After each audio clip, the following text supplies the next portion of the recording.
Bonjour. Ce matin, on va lire 2 Samuel chapitre 16. 2 Samuel chapitre 16, verset 5.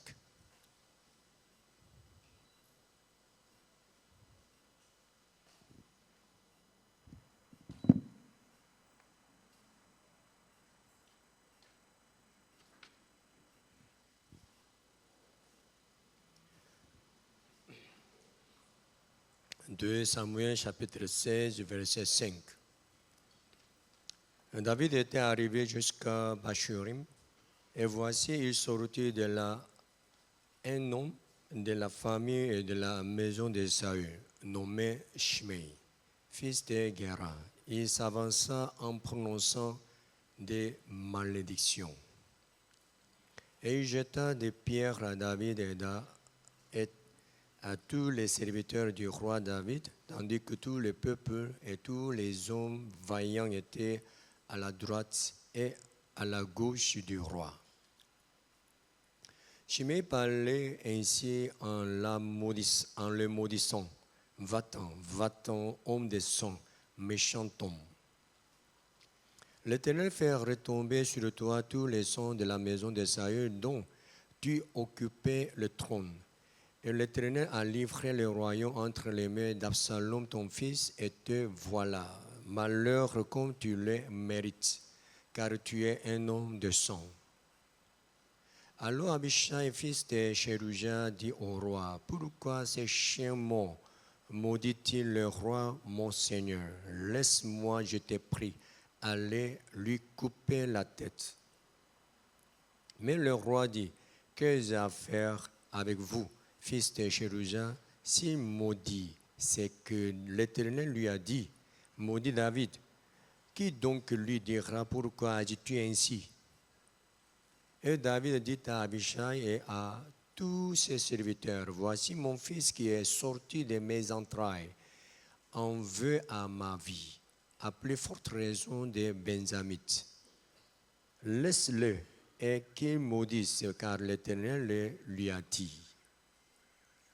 Peut-être l'Éternel regardera-t-il mon affliction et me fera-t-il du bien en retour des malédictions d'aujourd'hui.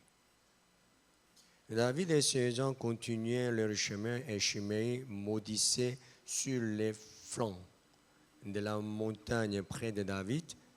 Et en marchant, il maudissait, il jetait des pierres contre lui, il faisait voler la poussière. Amen.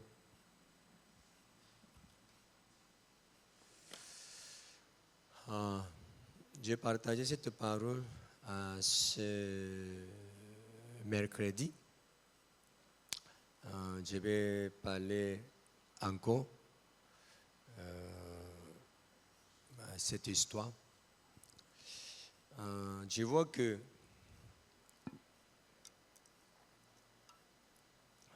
il y a beaucoup de frères et sœurs qui ne bénéficient pas réellement ce que j'ai partagé.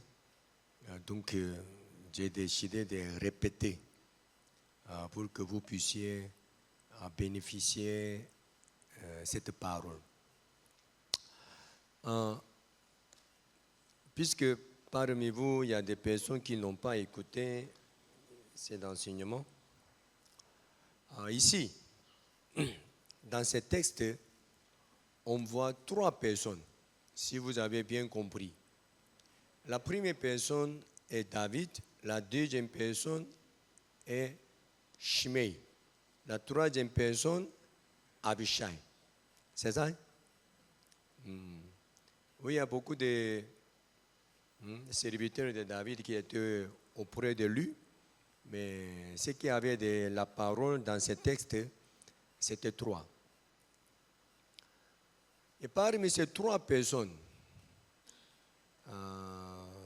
on voit un leader que Pasteur Bach nous a dit que la Côte d'Ivoire est le leader de tous les pays francophones.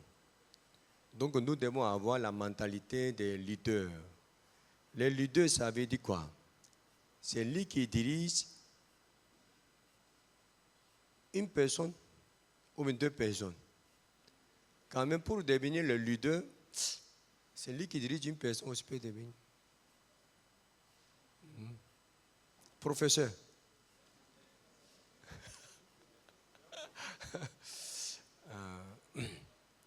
Quand même, pour devenir, pour qu'il soit appelé un leader, quand même, il doit diriger un groupe, une famille. Donc, sa vie sera un modèle. C'est-à-dire, il y aura des personnes qui vont avoir l'envie de le suivre. En ce moment-là, il peut devenir le leader.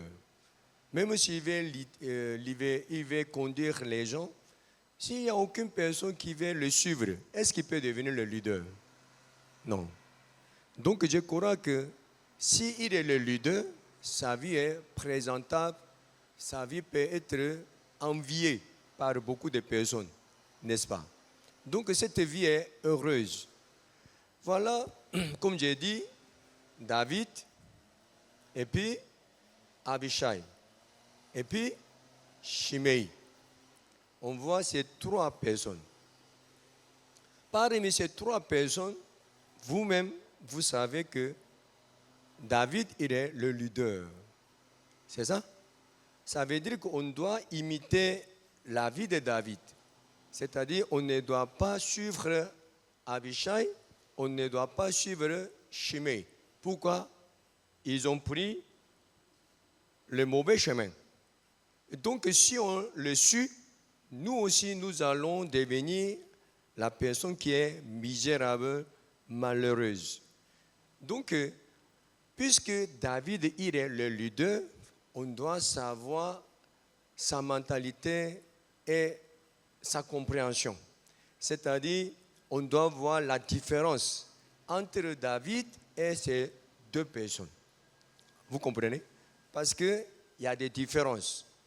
Celui qui est leader, celui qui n'est pas leader, ils ne peuvent jamais être la même chose.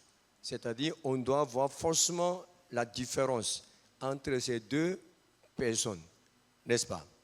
D'abord, on voit Shimei. Shimei, lorsqu'on a lu ce qu'il a dit, on peut savoir il est quel genre de personne. Voilà dans son propos. Il a dit quoi? Il a maudit David. Pourquoi il a maudit David? Parce qu'il est dans la famille de Saül. Vous comprenez? Selon lui, Saül était bon à cause de qui? À cause de qui Saül était mort? Pourquoi? Saül a traité David comme son ennemi pendant toute sa vie. Il a poursuivi David tout le temps. C'est ça? Mais puisque Dieu a choisi David, Saül devait être abandonné. Mais ce n'est pas qu'à cause de David, il était abandonné, mais selon Shimei, il peut penser comme ça. C'est ça, hein? Donc, Shimei a parlé ce qui était passé. C'est-à-dire, Shimei était la personne qui est influencée par ce qui est passé. Et puis maintenant, il voit la chute de David. Voilà, maintenant, son fils Absalom a fait coup d'état, et puis il a réussi. Donc, David, il est en train de fuir. Donc, selon Shimei, il a de l'avenir, il n'a pas de l'avenir. Il n'a plus de l'avenir. Donc, il peut parler librement sur lui, parce qu'il ne pourra jamais retourner. C'est-à-dire, il ne pourra jamais récupérer son royaume. Donc, il a bien insulté David en croyant que c'est fini. Vous comprenez? Donc, il est une personne qui est influencée par ce qui est passé et puis par ce qui se passe présentement. C'est-à-dire, il voit, il entend. Ce qu'il voit, ce qu'il entend influence sa vie, sa parole, ses actes, n'est-ce pas? Amen. Donc, Shimei était la personne qui est dirigée par le passé, par le présent. Et puis, Abishai, il est qui? Il est quel genre de personne? Lorsqu'il a vu la réaction, l'action de Shimei, il ne pouvait plus supporter. Donc, il voulait décapiter Shimei. C'est ça, hein? Pourquoi? Pourquoi il est en colère? Parce qu'il voit, parce qu'il entend. C'est-à-dire, en voyant ce qui se passe devant lui, en entendant ce qui se passe devant lui, il était énervé. Donc, dans sa colère, il voulait tuer Shimei. C'est ça, hein? Donc, il est la personne qui est influencée par quoi? Par le présent. Amen. Mais David, il est comment? Il voit ce qui se passe devant lui, il ne voit pas. Il entend, il n'entend pas. Il entend. C'est-à-dire, il voit, il entend tout ce qui se passe devant lui. Franchement, tout ce que Shimei a dit est concerné directement à qui? À David. Donc, la première personne qui devait réagir en voyant ce que Shimei fait, c'est pas ça? Mais il n'a pas réagi. Pourquoi? Parce qu'on voit ici le verset 12. Le verset 12. Peut-être l'Éternel regardera-t-il. Peut-être l'Éternel regardera. Regardera, ça veut dire quoi? C'est passé ou un présent ou un futur? Futur. C'est-à-dire qu'il n'y a aucune personne qui a utilisé ces genres de mots qui appartiennent au futur. C'est ça, hein?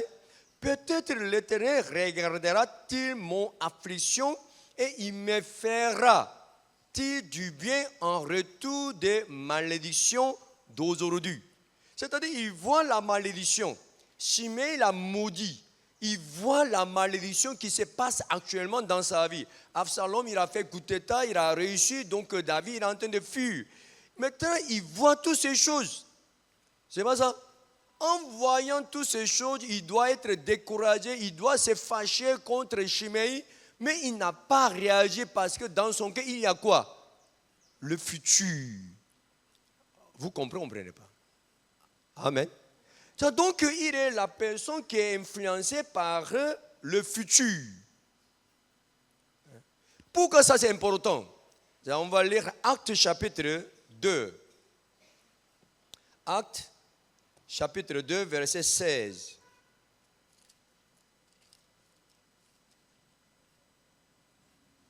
Actes chapitre 2, verset 16. Mais c'est ici ce qui a été dit par le prophète Joël. Dans les derniers jours, dit Dieu, je répandrai de mon esprit sur toute chair. Je répandrai mon esprit, Saint-Esprit, n'est-ce pas? Sur toute chair. Vos fils et vos filles prophétiseront, vos jeunes gens auront des visions et vos vieillards auront des songes. Oui, sur mes serviteurs et sur mes servantes, dans ces jours-là, je répandrai de mon esprit et ils prophétiseront. Voilà, maintenant la Bible nous a dit que celui qui a reçu le Saint-Esprit, celui qui a reçu le Saint-Esprit dans son cœur, il fait comment? Il prophétise. Et puis, il voit la vision. Et puis quoi? Il fait des songes. Vous comprenez? La prophétie, le songe, et puis la vision. Tous ces mots appartiennent à quoi?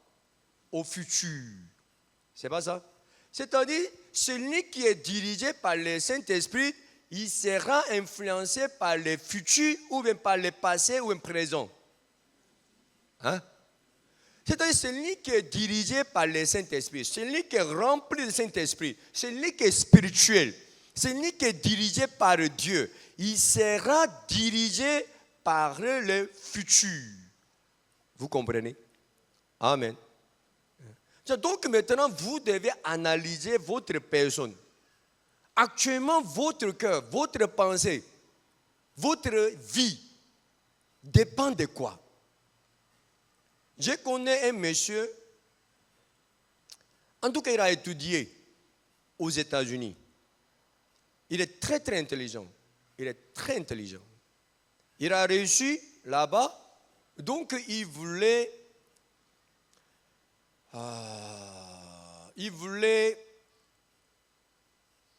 verser tout ce qu'il a appris là-bas en Côte d'Ivoire. En tout cas, il ne voulait pas rester aux États-Unis pour rester là-bas pour sa propre vie seulement. En tout cas, il voulait faire quelque chose pour la Côte d'Ivoire, donc il a pris une décision de retourner en Côte d'Ivoire. Lorsqu'il est retourné, voilà, à cause de certains problèmes politiques, il a tout perdu. Il a tout perdu, tout était bloqué. Depuis ce moment-là, il a commencé à boire. Il a bu pendant 1 an, 2 ans, 5 ans, 10 ans, 20 ans, jusqu'à aujourd'hui. Je l'ai rencontré à peu près 2007. Il était déjà sous là. Jusqu'à aujourd'hui, il est sous là.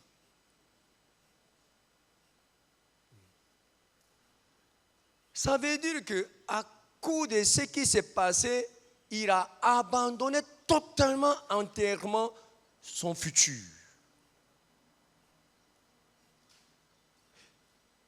Vous pensez qu'il est comment? Il est sage ou il est insensé? Hein? Il est insensé, il n'est pas insensé. Pourquoi? Pourquoi?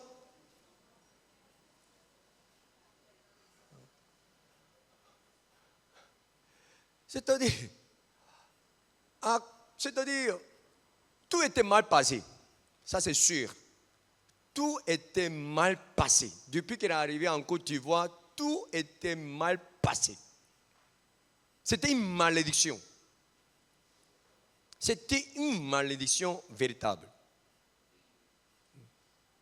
À cause de cette raison, on peut dire que son cœur est gâté. Son cœur était détruit. On comprend. Il est abattu. On comprend. Mais à cause de ce qui s'est passé, il a abandonné son futur. Alors qu'il est jeune. Alors qu'il était jeune même. Et ces gens de personnes ne peuvent pas diriger sa propre vie même. Celui qui ne peut pas contrôler sa propre vie, celui qui ne peut pas diriger sa propre vie, il peut diriger qui? Jusqu'à présent, il n'a pas de famille. Il était une personne qui était brillante. Parce qu'il a étudié aux États-Unis. Lorsqu'il est retourné, il est venu quand même un peu de bien pour faire quelque chose en Côte d'Ivoire. Il a vendu tout aux États-Unis, il a pris tout et puis est revenu en Côte d'Ivoire pour recommencer sa vie en Côte d'Ivoire. Avec plein de l'espoir, avec plein de force. Mais à cause de tout ce qui s'est passé, mal passé, il a perdu tout, il était découragé. Donc s'il peut voir l'alcool, compréhensible. 1 jour, 2 jours, on comprend. 1 semaine, 2 semaines, on comprend. 1 mois, 2 mois, ça c'est un peu exagéré. 1 an, 2 ans, oh, c'est pas normal. 10 ans, 20 ans, non, on ne comprend pas. Et ces gens de personnes ne peuvent jamais diriger un peuple, une famille, sa propre vie même. Ça parmi vous. Voilà aujourd'hui, votre portable est tombé. L'écran est cassé. Ça peut arriver. Hein? Certaines personnes, à cause de ça, son cœur est difficile pendant toute la journée. On comprend un peu. Pendant 1 semaine. Ah, c'est un peu exagéré. Pendant 1 mois.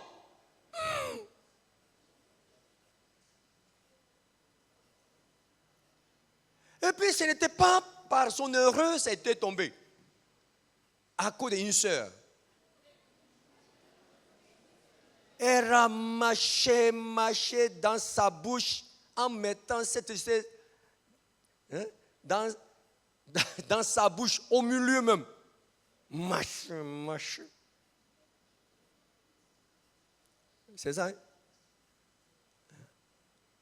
Elle ne parle plus avec cette personne.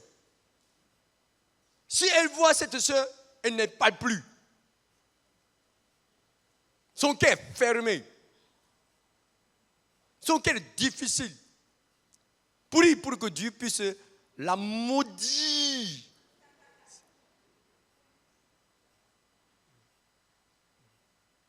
Si elle voit son portable, son écran n'est pas cassé, elle est énervée. Il y a ces gens de personnes, il n'y a pas ces gens de personnes. Il y en a, il n'y en a pas. Il y en a. C'est moi qui est comme ça, levé la main.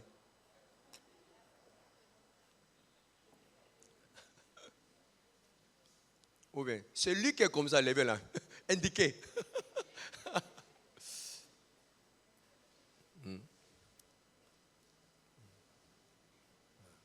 Et cette personne ne doit jamais devenir le dirigeant.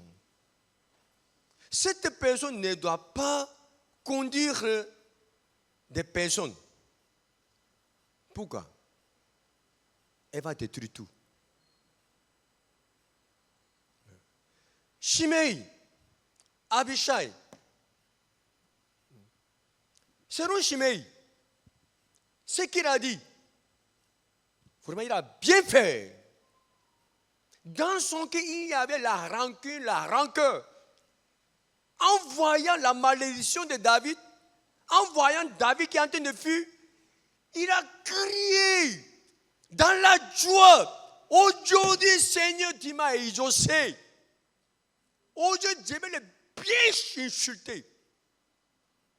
C'est Dieu, c'est toi qui m'as donné cette chance. Il a insulté David. Il y avait beaucoup de choses qui étaient entassées dans son cœur. C'était bloqué. Même s'il mange, il n'y a pas de bonne digestion. C'est bloqué toujours.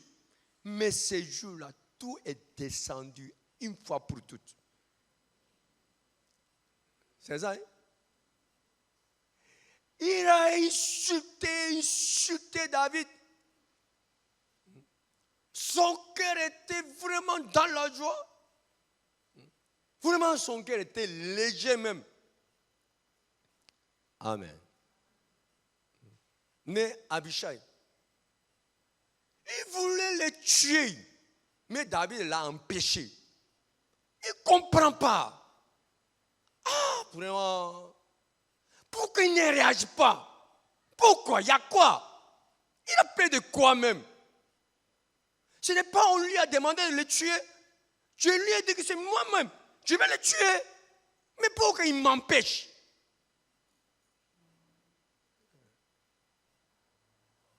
Vous comprenez? Dieu a vu ces trois personnes. Et puis Dieu a dit que Abishai, Shimei, ils ne peuvent, c'est-à-dire ils sont les gens que Dieu ne peut jamais utiliser pour son œuvre. Dieu les a mis un côté. Hein? Parce que Dieu ne peut pas les utiliser. Amen. Lorsque nous voyons les serviteurs de Dieu qui étaient utilisés par Dieu, ils sont tous la même chose. Ils sont tous la même chose. Donc on va lire Genèse chapitre 50.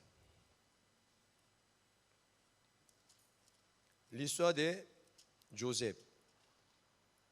Le verset 20. Vous aviez médité de me faire du mal. Dieu l'a changé en bien pour accomplir ce qui arrive aujourd'hui, pour sauver la vie à un peuple nombreux.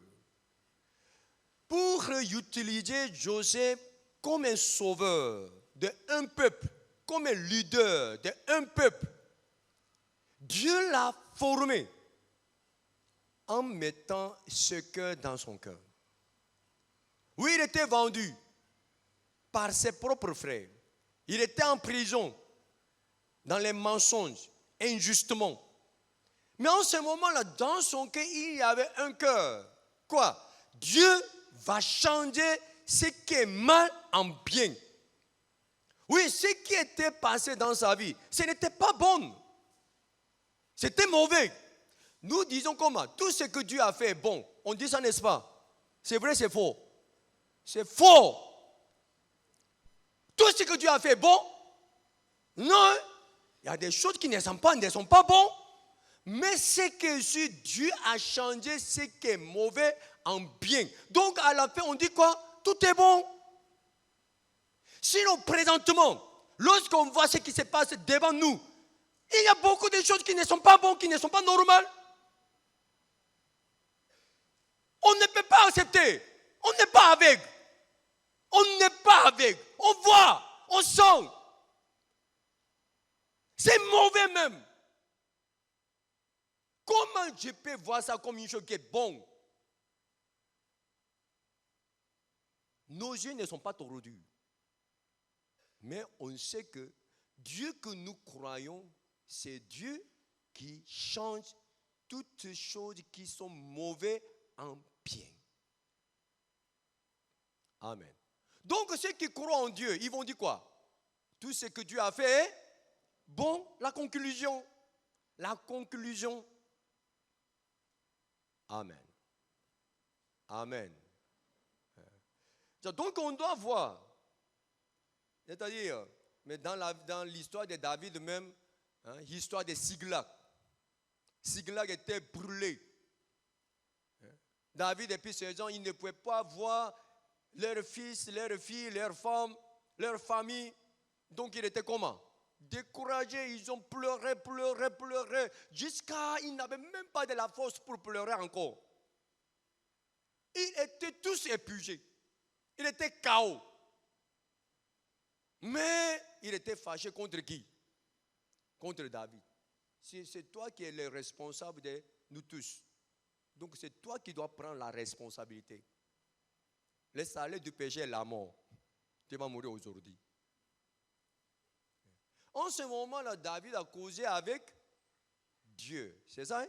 Mais ce qui est intéressant, on va lire. C'était 1 Samuel, chapitre combien? 30. 1 Samuel, chapitre 30, le verset 4.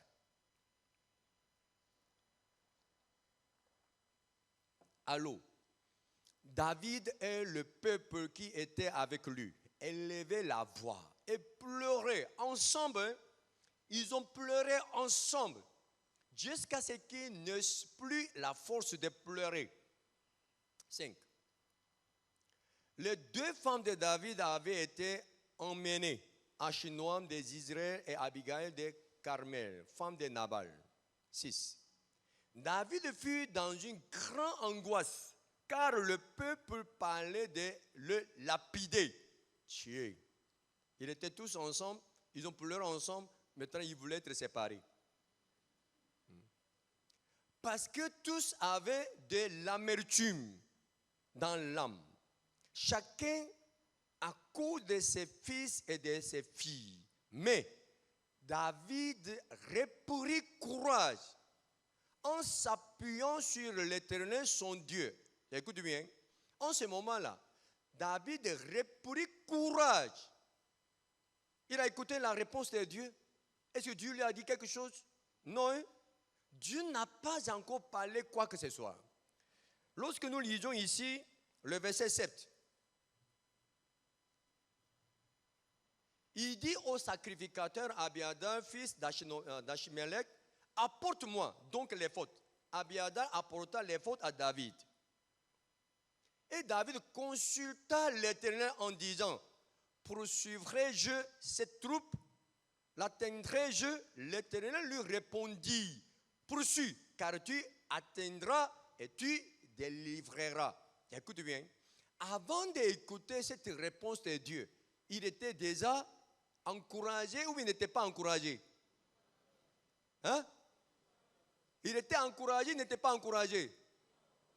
Il était déjà encouragé. Tout à l'heure, on a lu le verset 6. Vers la fin. Et David reprit courage en s'appuyant sur l'Éternel, son Dieu. C'est-à-dire en pensant l'existence de Dieu seulement, il était déjà encouragé. Il a repris la force. Vous comprenez? Ça veut dire quoi? Son cœur est lié avec Dieu. Donc son cœur était déjà déplacé. Ça veut dire quoi?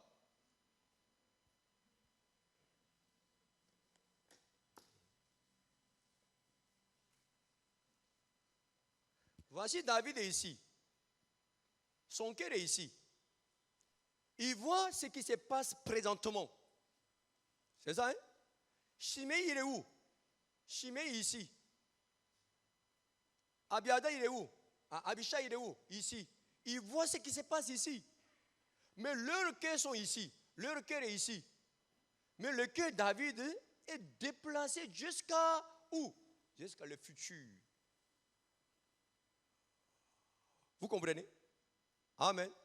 C'est-à-dire qu'il était déjà encouragé en pensant à Dieu seulement. Parce que Dieu va lui montrer ce qu'il doit faire dans le futur. Vous comprenez pas? Amen. Les gens de David, ils sont restés où? Le présent. Vous comprenez? En voyant toutes ces choses, ils voulaient tuer David. Leur cœur n'était pas déplacé. Leur cœur était resté dans ces moments. À ces moments. Vous comprenez? Mais le cœur de David est déplacé jusqu'au futur. Amen. Vous comprenez? Lorsque David a pensé à Dieu, son cœur est déplacé jusqu'à là. Et puis il était dirigé par Dieu. Et puis il a récupéré tout ce qu'il a perdu. Si un des serviteurs de David était le dirigeant de ce groupe, et tous ils devaient mourir ici, ils ne pourraient jamais récupérer ce qu'ils ont perdu. Vous comprenez? On va lire Hébreux chapitre 12. Hébreux chapitre 12.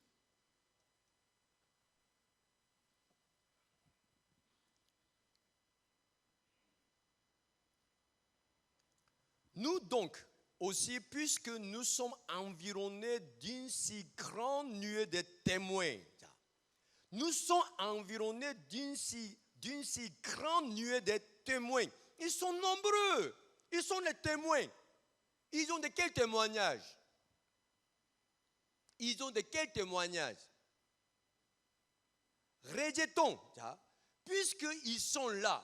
Nous donc aussi, puisque nous sommes environnés d'une si grande nuée de témoins, nous donc aussi.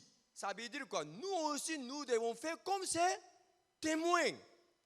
Vous comprenez? Leur témoignage fait quoi dans notre vie? Rejetons tout fardeau et le péché qui nous enveloppe si facilement. C'est-à-dire, on peut rejeter les fardeaux et le péché. Si nous considérons le témoignage de ces témoins, vous comprenez? Amen. Vous comprenez? Donc, qu'est-ce qui est tout fardeau? Et puis, qu'est-ce qui est le péché? On va lire Jean chapitre 16, verset 7. Jean chapitre 16, verset 7. Cependant, je vous dis la vérité, il vous est avantageux que je m'en aille. Car si je ne m'en vais pas, le consolateur ne viendra pas vers vous. Mais si je m'en vais, je vous l'enverrai. Et quand il sera venu, c'est-à-dire si vous recevez le Saint-Esprit, Saint-Esprit va faire quoi? Il va faire quoi? Quand il sera venu, il convaincra le monde. Il va vous convaincre en ce qui concerne le péché, la justice et le jugement. C'est-à-dire, depuis que Jésus est ressuscité et monté au ciel, et puis il a envoyé le Saint-Esprit, il y a la différence, c'est-à-dire il y a le changement de la définition du péché. Qu'est-ce que le péché? Verset 9.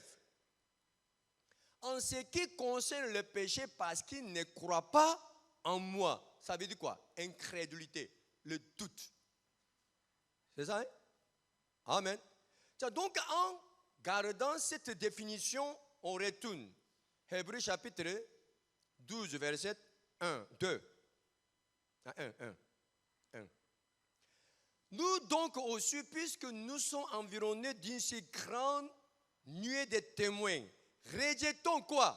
Le péché. Il faut rejeter le péché quoi? L'incrédulité. L'incrédulité. Qu'est-ce que l'incrédulité? Jésus est mort sur la croix pour nos péchés. Mais beaucoup de chrétiens, ils ont dit qu'ils sont pécheurs à cause de quoi?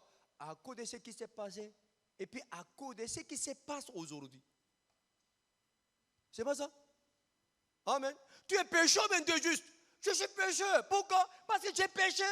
Et puis tu pêches. Comment tu peux dire que je suis juste? Amen. Vous comprenez? Si notre cœur est déplacé au futur, on doit être considéré, on doit être influencé par quoi? La promesse. La promesse est le mot qui est lié au futur. C'est pas ça? Amen. C'est la promesse, la nouvelle promesse, la nouvelle alliance. C'est quoi? Je ne me souviendrai plus de vos péchés, je ne me souviendrai plus de vos iniquités. C'est pas ça? Amen. Ça, c'est lui qui dit que je suis juste. Il ne connaît pas ce qui s'est passé.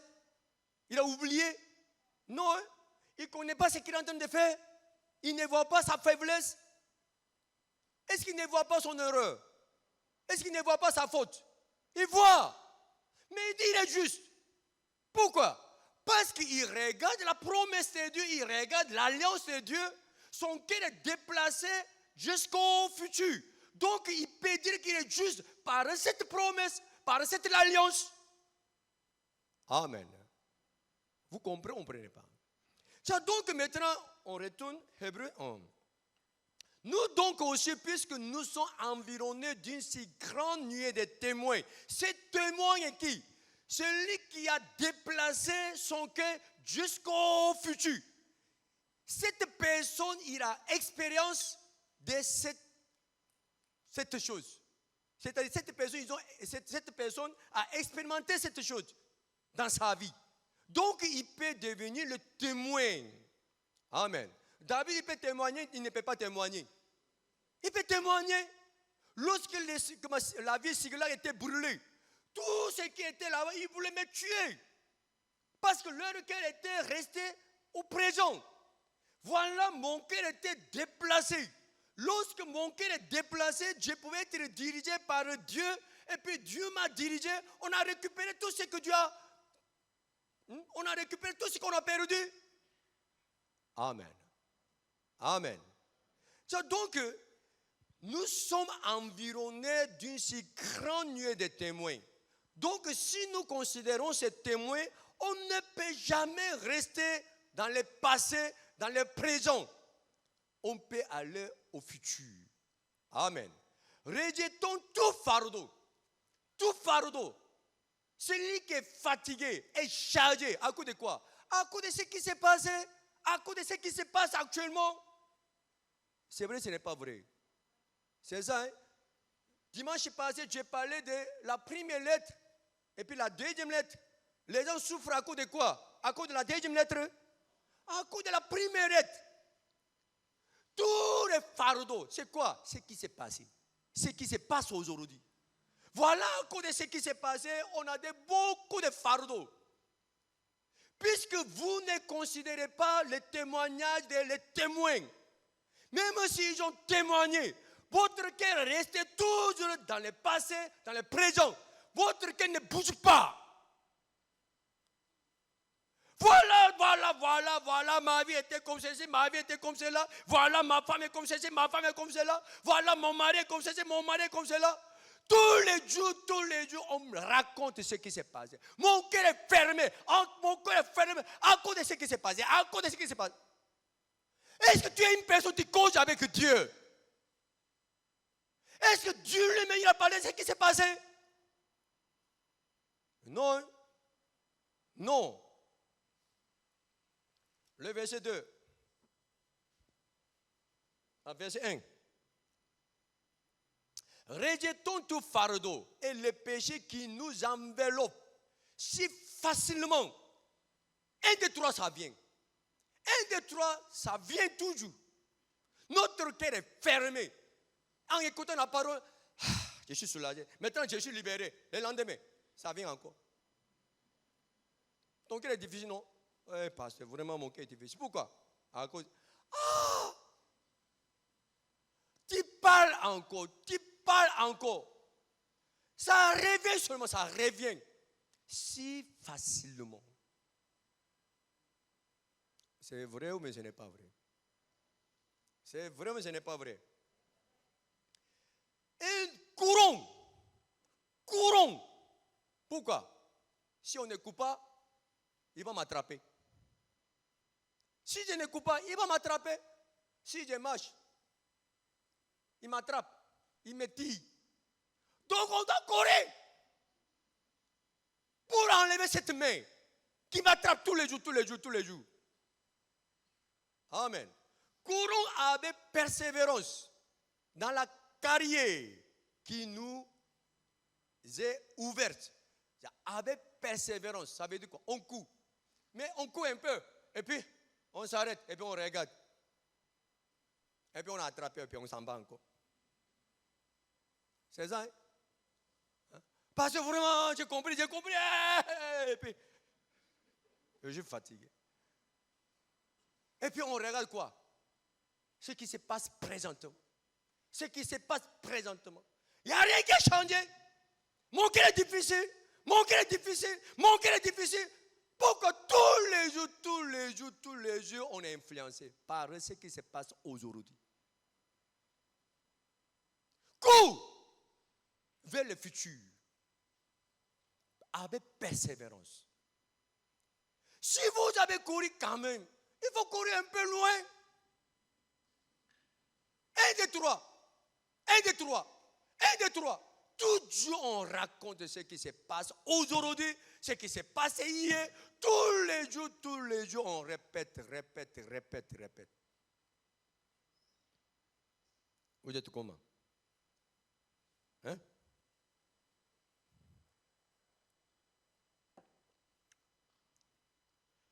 Le verset 2. Ayant les regards sur Jésus. Pourquoi? On doit imiter Jésus. On doit copier Jésus. Les regards sur Jésus. Le chef, notre patron, notre leader, et les consommateurs de la foi, qui en vue de la joie qui lui était réservée,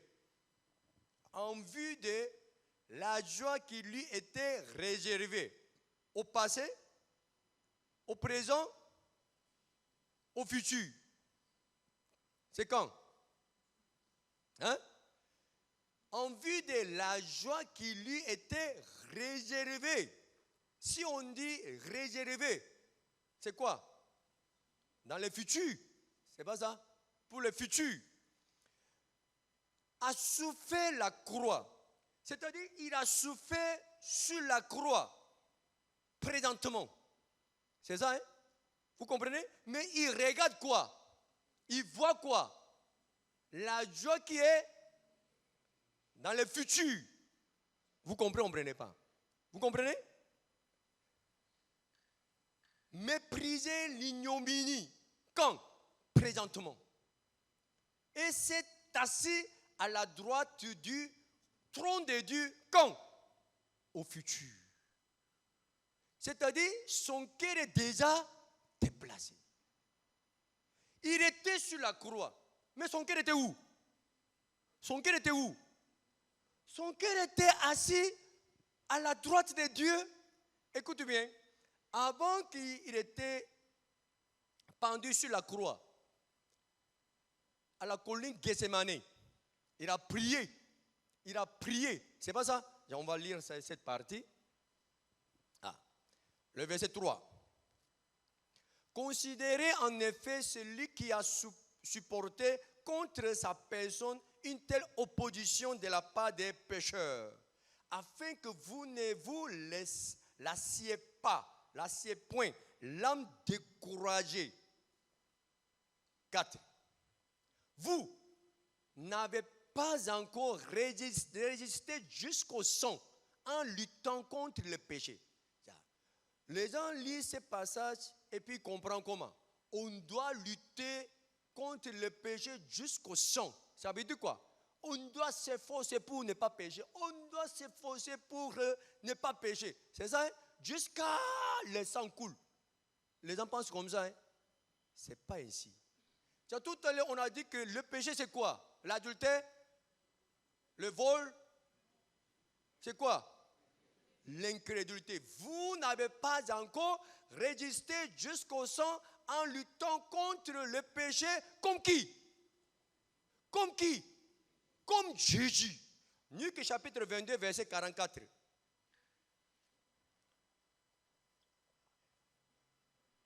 Luc 22, 44. Étant en agonie, il priait plus instamment. Et sa sueur devint comme des grumeaux de sang qui tombaient à terre. Voilà, Jésus était en train de prier. C'est ça? Dans sa prière, il a demandé quoi? Seigneur, si c'est possible, déplace cette coupe de moi. C'est ça? Il voulait éviter quoi? La mort. C'est pas ça? Amen. C'est-à-dire qu'il ne voulait pas être séparé de Dieu. C'est-à-dire qu'il voulait résoudre le problème des péchés sans passer la mort. C'est possible, ce n'est pas possible. Ce n'est pas possible. Dieu n'a pas accepté ça. Vous comprenez? Amen. Donc, pendant ces jours-là, cette nuit-là, il avait beaucoup souffert jusqu'à le sang coule. Amen. Il a lutté contre quoi? Contre le péché qui est l'incrédulité. Ça veut dire quoi? Après la mort de Jésus, il va recevoir quoi? Philippiens chapitre 2. Aujourd'hui, on lit beaucoup de passages de la Bible. Philippiens chapitre 2, verset 5.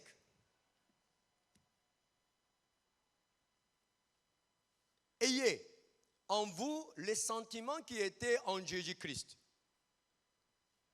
lequel existant en forme de Dieu, n'a point regardé comme une proie à arracher d'être égal avec Dieu, mais s'est dépouillé lui-même en prenant une forme de serviteur, en devenant semblable aux hommes et ayant paru comme un simple homme.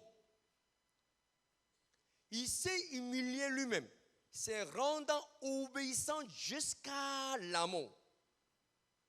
C'est pour obéir, pour que son obéissance arrive, une obéissance parfaite. C'était facile, ce n'était pas facile. C'était facile, ce n'était pas facile. Ce n'était pas facile. Il voulait éviter la mort. C'est ça, hein? Si c'est possible, déplace cette coupe.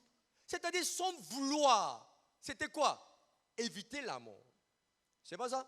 Mais Dieu voulait qu'il passe la mort. C'est ça? Hein? Donc il devait obéir jusqu'à la mort. Même jusqu'à la mort de la croix. 8, 9. C'est pourquoi aussi Dieu l'a souverainement élevé et lui a donné le nom qui est au-dessus de tout nom. 10. Afin qu'au nom de Jésus, tout genou fléchisse dans les cieux, sur la terre et sous la terre. Amen. C'est-à-dire pour lui donner la gloire que Dieu a préparée pour lui. Dieu voulait que son cœur soit déplacé. C'est-à-dire, si son cœur n'arrive pas ici, il ne peut jamais accepter la croix, la mort de la croix. Vous comprenez? Amen. Donc, lorsqu'il était en train de prier, à la fin de sa prière, son cœur était déplacé, n'était pas déplacé. Son cœur était déplacé. Donc, il pouvait accepter tout ce qui est arrivé sans ouvrir sa bouche. Amen. Amen. La Bible nous a dit que malgré tout ce qui s'est passé, il a ouvert sa bouche, il n'a pas ouvert sa bouche. Il n'a pas ouvert sa bouche. Pourquoi? Il a tout accepté. Pourquoi? Son cœur est déplacé. Amen. Si son cœur était resté ici, il doit réagir comment? Il y a quoi? Il y a quoi? Faut pas me toucher. Faut pas me toucher. La Bible nous a dit que, il a dit à ses disciples, est-ce que vous ne savez pas que maintenant même, je peux faire venir 10 régions d'anges. 10 régions d'anges, ça veut dire quoi? Ils sont combien? 10 régions. Hein? Région. Des régions. Hein? Les régions. Attends. On va... Attends, je vais voir. C'est combien? C'est où est-ce écrit?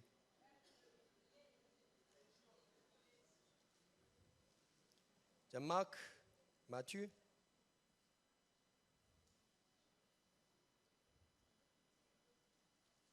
Matthieu chapitre 19.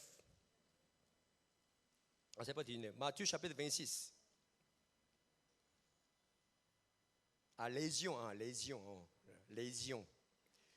Penses-tu que je ne puisse pas invoquer mon Père qui me donnerait à l'instant plus de 12, ici 12, hein? Ah, 12 légions d'anges. Donc ils sont combien? 12 légions d'anges. Ils sont combien?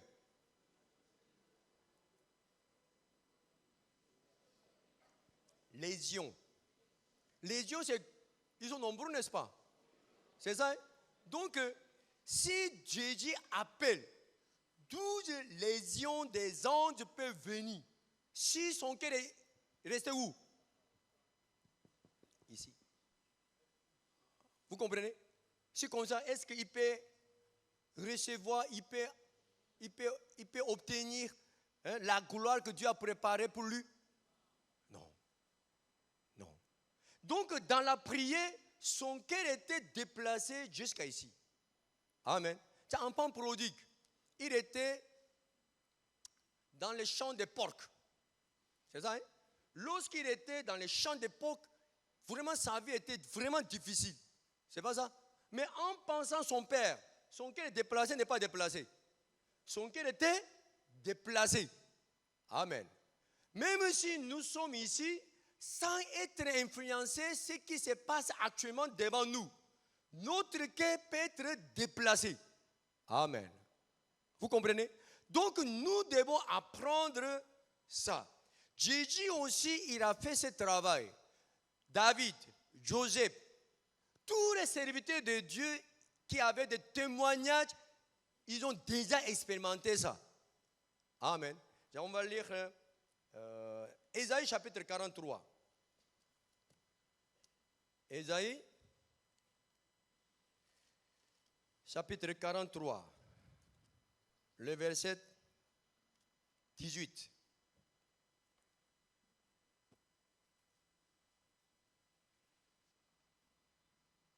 Ne pensez plus aux événements passés et ne considérez plus ce qui est ancien.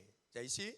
Ne pensez plus aux événements passés et ne considérez plus ce qui est ancien. Pourquoi? Verset 19.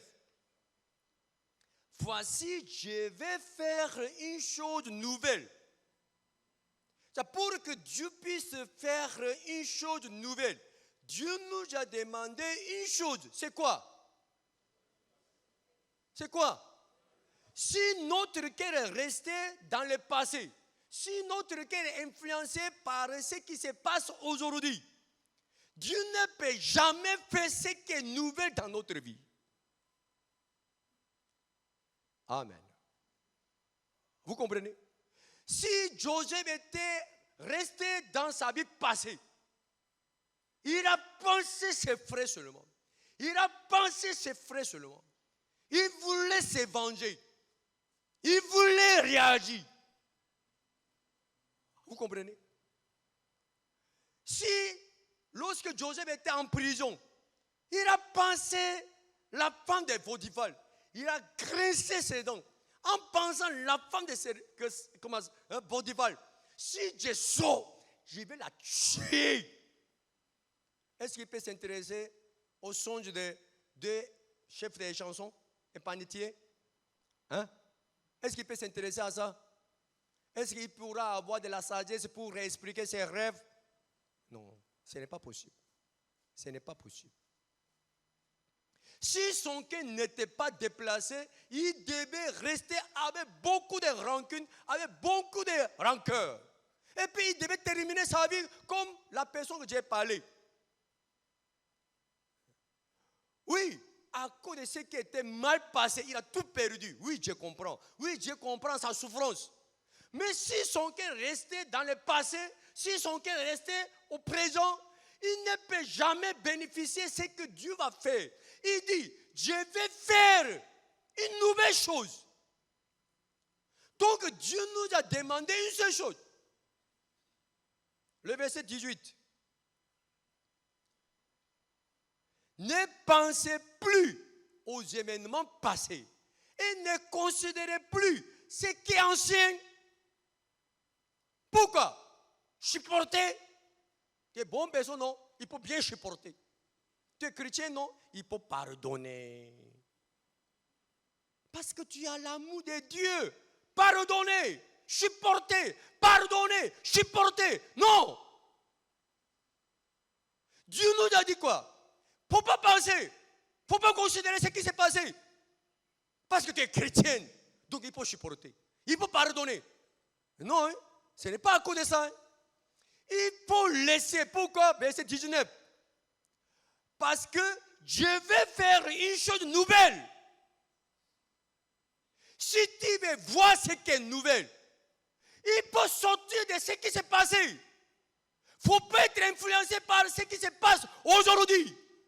En étant influencé par ce qui s'est passé, en étant influencé par ce qui se passe aujourd'hui, à cause de ce que tu vois, à cause de ce que tu entends, tu ne pourras jamais expérimenter ce que Dieu a préparé pour toi. Dieu, il veut faire ce qui est nouvelle. Amen. Amen. Ce n'est pas qu'on doit supporter, ce n'est pas qu'on doit supporter avec l'amour. L'amour de Dieu. Si je n'étais pas chrétien, tu es maudit. Il faut dire mes chers Dieu, il faut dire mes chers Dieu, mes chers Dieu. Chérie, aujourd'hui je vis avec toi, il faut dire mes chers Dieu, je supporte. C'est comme ça? C'est pas ça. Voici, je vais faire une chose nouvelle sur le point d'arriver. Ne la connaîtrez-vous pas? Amen. Chapitre 18. Ésaïe chapitre 18. Le verset 6.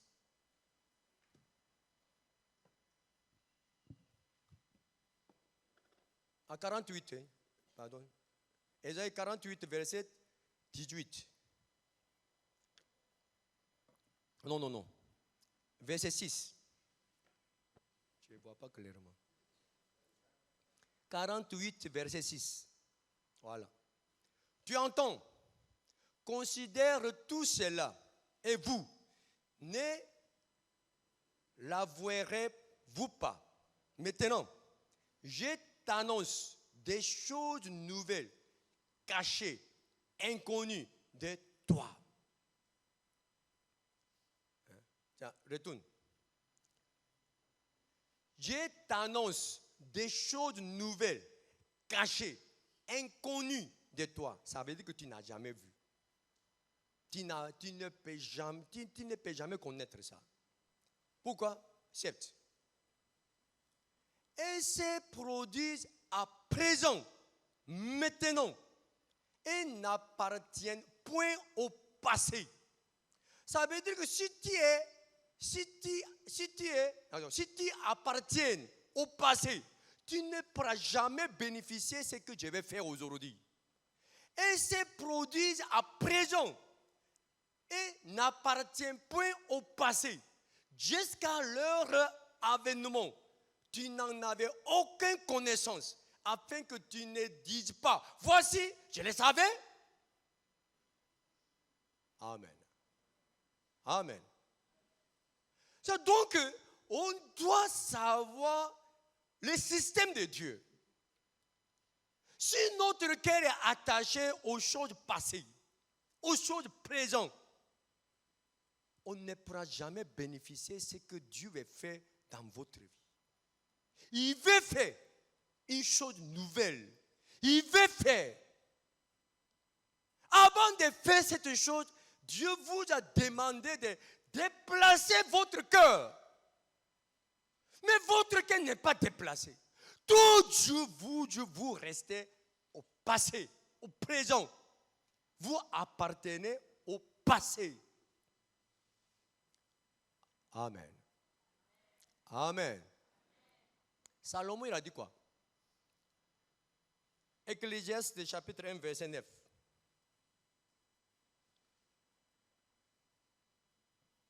Ecclésiaste chapitre 1, verset 9. Ce qui a été, c'est ce qui sera. Et ce qui s'est fait, c'est ce qui se fera. Il n'y a rien de nouveau sous le soleil. À cause il a dit quoi? Vanité, vanité, tout est vanité. C'est lui qui mène ses ans de vie. La vie vaine. Vanité, vanité, tout est vanité. Est-ce qu'en mourant sur la croix, Jésus a dit que vanité, vanité, tout est vanité?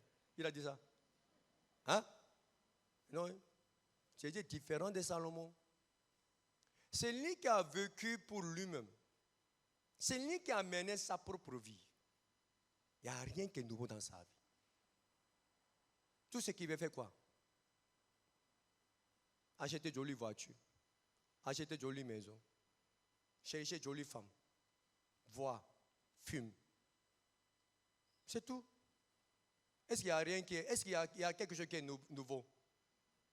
Hein? Si un garçon a l'argent, tout ce qu'il va faire, c'est quoi? C'est ça. Est-ce qu'il y a d'autres choses? Est-ce qu'il y a d'autres choses?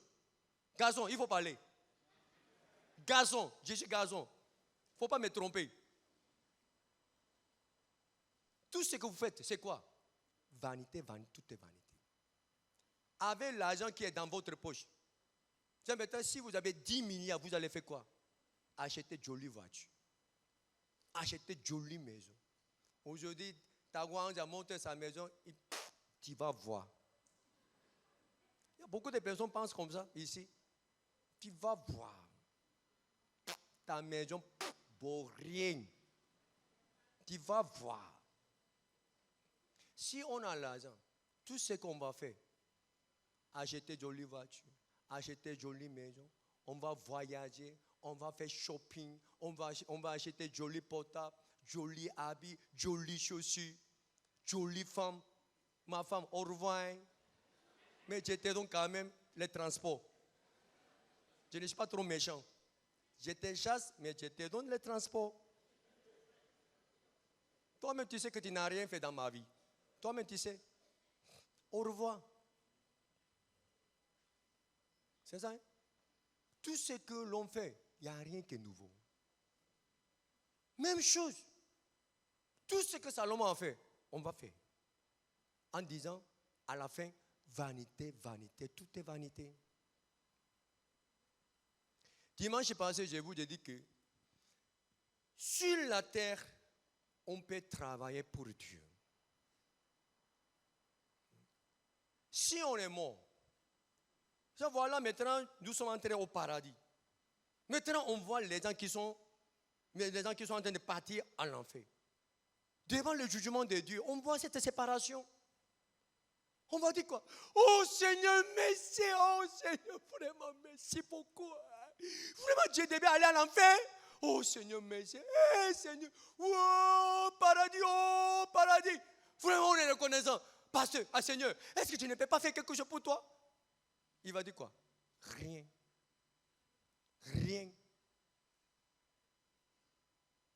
C'est trop tard. Remerciement même, c'est trop tard.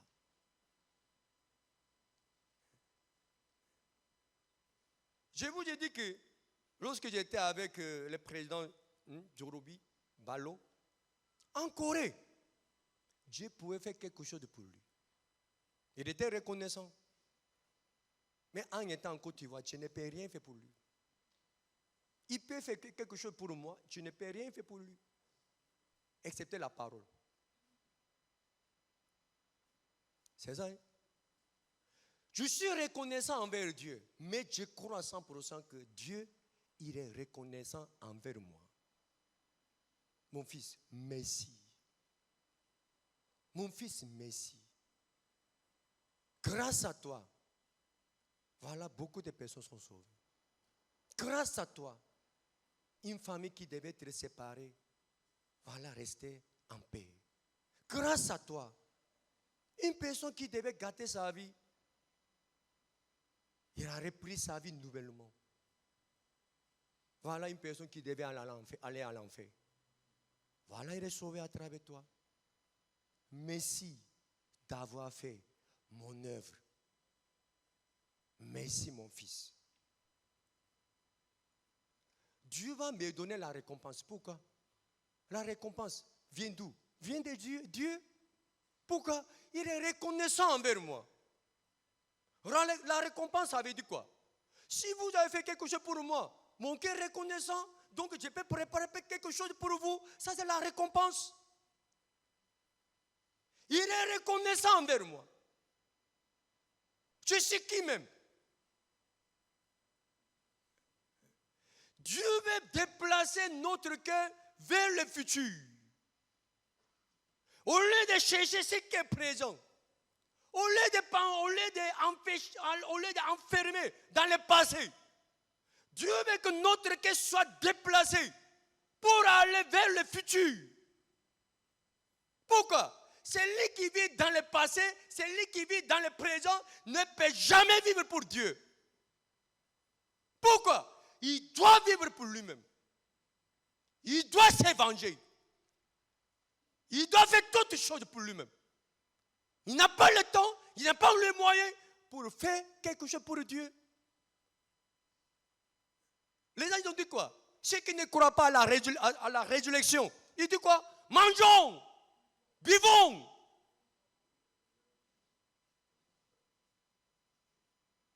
Si aujourd'hui je ne vis pas pour moi, qui pourra vivre pour moi? Amen. Dieu veut déplacer notre cœur pour qu'on puisse vivre pour l'évangile.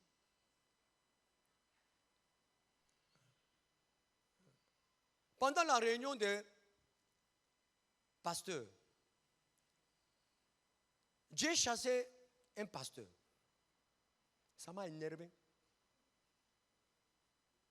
Lorsqu'il a quitté la ville où il est venu tous ses bagages pour arrêter. Lui-même, il n'avait même pas envie de faire quelque chose pour Dieu, pour l'évangile. Pendant la réunion, il a écouté quand même, il n'est pas parti, parce que sa femme était restée. Pendant une semaine, on a partagé la parole, on a partagé les témoignages, pendant une semaine. Juste depuis 5 heures matin jusqu'à 23 heures. Pendant une semaine, lundi jusqu'à vendredi. 5 heures jusqu'à 2 heures, 23 heures. On mange 2 fois pour économiser notre temps. Pour ne pas dépenser notre temps à cause de la nourriture. On mange 2 fois. Matin, midi, soir, matin, midi, soir, matin, midi, soir. Depuis 5 heures.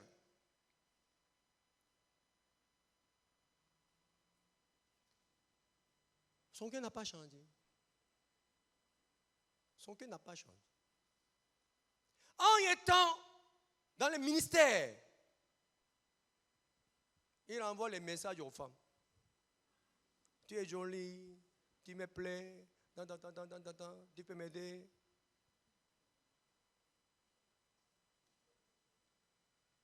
Il est toujours sur son portable.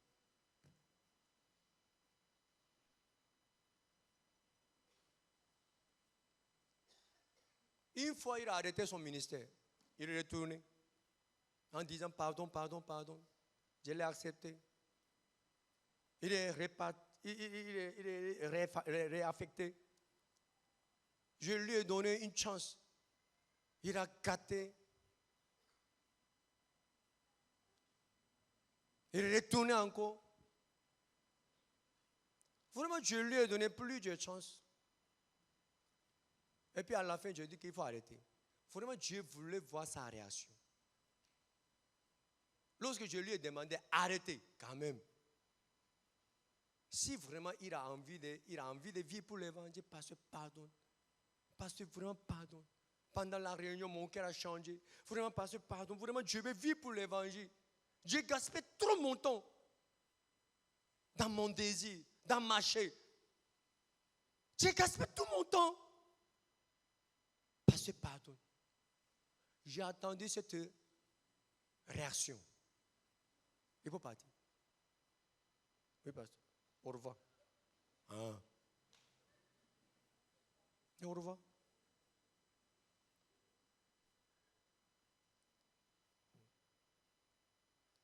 Les gens sont restés enfermés dans cette vie. Il n'y a pas de futur. Il n'y a pas de futur. Amen. Amen. Est-ce que vous avez de la future? Ah, le futur. Dans votre vie, est-ce que vous avez de le futur?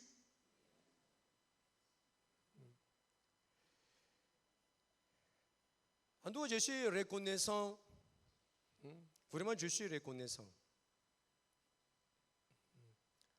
J'ai témoigné plusieurs fois. Je suis né dans une famille bizarre. Mon père, il avait sa femme. Il a cherché d'autres femmes, comme d'habitude. Et puis, mon père a rencontré ma mère. Et puis, mon père a eu 2 enfants, mon grand frère et moi. Lorsque j'avais 13 ans, 12 ans même, je me suis posé question. Ah non, 13 ans. Lorsque j'avais 13 ans, je savais, j'ai découvert comment je suis né. Ce jour-là, j'ai pensé, le moment où j'étais né, c'est-à-dire à mon anniversaire, qui serait joyeux? Voilà, je suis né. En temps normal, tout le monde doit être content, tout le monde doit être joyeux. C'est pas ça? Et je me suis posé la question, est-ce que mon père, qui a eu un enfant derrière sa femme, est-ce qu'il peut être joyeux? Ma mère, elle a eu un enfant avec le mari, avec un homme qui a déjà sa femme. Elle, et puis sa famille, pourraient accepter ça? Lorsque je suis né dans ce monde, qui pourrait être joyeux? Je suis une personne qui n'a jamais donné, qui ne pouvait jamais donner la joie. Ma naissance, au jour de ma naissance même, je deviendrai qui même? Je deviendrai quel genre de personne même? J'avais peur de moi-même. Je pensais que Dieu vivrait comme mon père. Dieu ferait la même chose que mon père. Pourquoi? Son sang coule dans mon corps. Entre lui et moi, il y a quelle différence? Ma mère, elle a essayé de se suicider 4 fois. Devant moi 2 fois. Lorsqu'il était petit. Devant moi 2 fois. Je croyais à 100% qu'un jour, je mourrais dans ces gens de suicide. Je croyais à 100%. Je ne sais pas ces jours et quand. Je ne voulais même pas me marier parce que je ne veux pas gâter la vie d'une femme. Pour rien.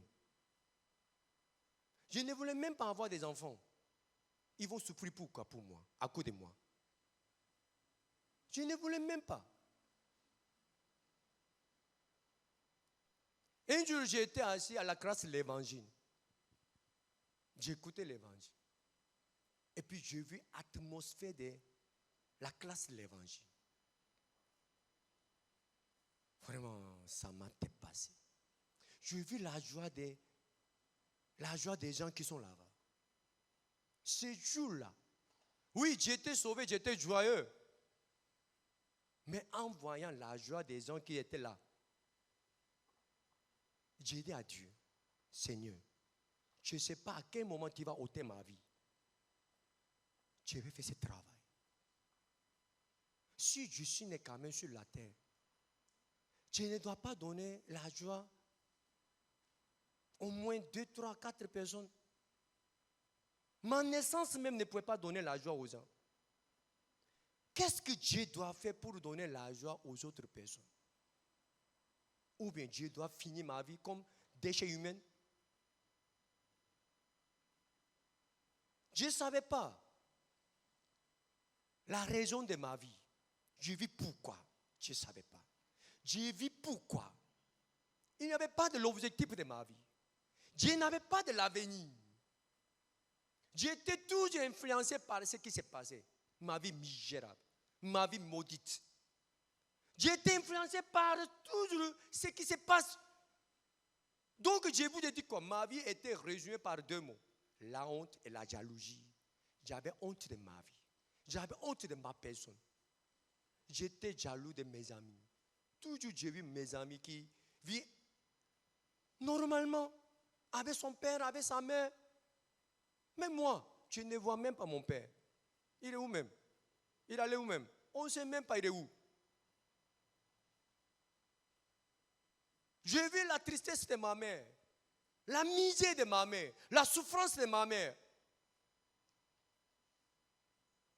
Vraiment, je ne voulais pas continuer cette vie. Je voulais couper cette vie à mon niveau. Si Dieu meurt, ça va finir tout. Est-ce que Dieu doit laisser une sémence encore pour continuer cette malédiction? Je ne voulais pas. Je ne voulais même pas. Voilà, Dieu m'a sauvé. Je suis devenu juste la nouvelle créature. Depuis ce moment, j'ai commencé à rêver. Actuellement, même dans mon cœur, il y a des rêves. Ma vie, ce n'est pas vanité, vanité, tout est vanité. Je suis fier de ma vie. Dieu est en train de créer toujours la nouvelle chose dans ma vie. Amen.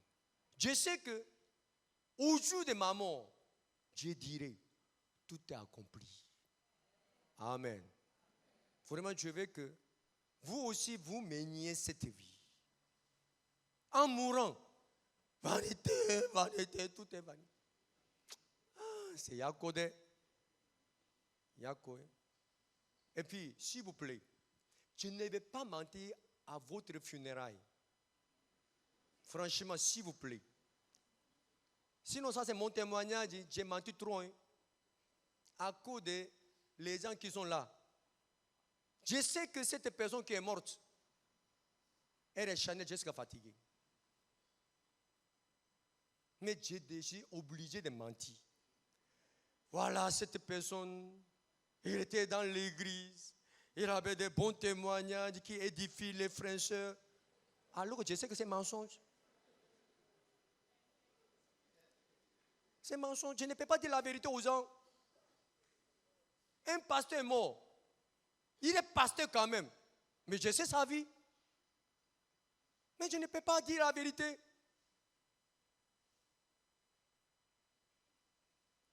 Il ne faut pas me faire mentir. S'il vous plaît. Amen. Amen. Vraiment, Dieu veut nous déplacer. Dieu veut déplacer notre corps. Même si notre chaîne ne peut pas être déplacée, notre cœur peut être déplacé. Amen. Amen. Et vraiment, je veux que vous croyez ce que nous avons lu ce matin. On est assuré. Dans notre vie, il n'y a pas de malédiction. Même s'il y a des mauvaises choses qui se passent dans notre vie, Dieu peut changer les mal en bien. Amen. Avec cette assurance, on a peur de quoi? On a peur de quoi? Amen. Vraiment, je veux que, sans être influencé ce qui s'est passé, et puis ce que vous voyez, ce que vous entendez, vivez pour l'évangile, pour votre avenir, pour Dieu. Au lieu de remercier au ciel, il faut dire merci Dieu sur la terre. Au lieu de chercher ce que vous devez faire au ciel pour Dieu, il faut penser ce que vous devez faire sur la terre pour Dieu. Amen. Vraiment, je veux que votre vie soit comme celle-là. Prions. Seigneur, merci. Ce matin, tu nous as enseigné. Et vraiment, je veux que cette parole soit gravée dans notre cœur. Nous avons trop de connaissances qui ne bougent pas notre cœur. Parce que tout est écrit sur les papiers, sur les cahiers.